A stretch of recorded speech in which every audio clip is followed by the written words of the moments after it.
Have you seen the new automatic signals at work zones starting to replace some of those human flaggers? Our Seth Kaplan noticed, and he joins us now live with this story. Seth. Hey Valerie, how are you? Don't worry, by the way, I'm not standing in the middle of some work zone, not wearing a safety vest and about to get run over by a car. We are at Flagger Force headquarters in Lower Sweater Township in a parking lot.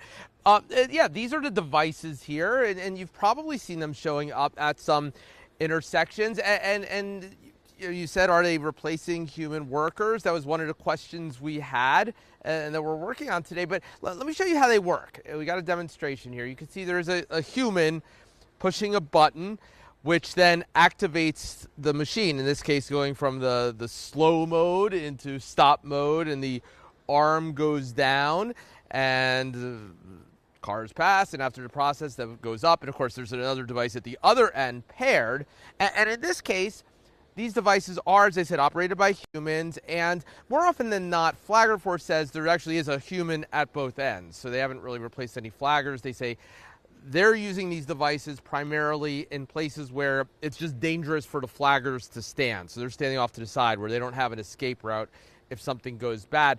These are new to us, these machines, but they're actually not so new around the world.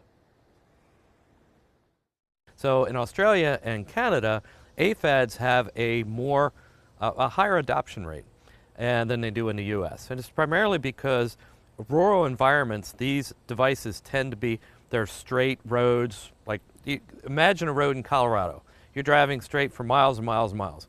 You can have plenty of advance warning, and see a large device like we have. Yeah, no surprise then that you see them more in those environments, right? Not the case, those long straight roads in some of the cities we're seeing them now, and no surprise also then that it's taken them longer to get to the point where they feel okay about deploying them in places like this. You heard that word AFAD, he said. That stands for Automated Flagger Assistance Device.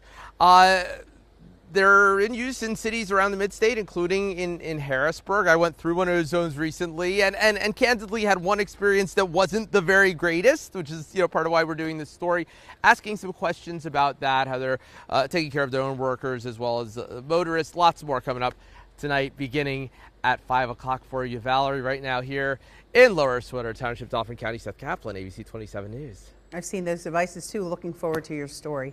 Thank you, Seth.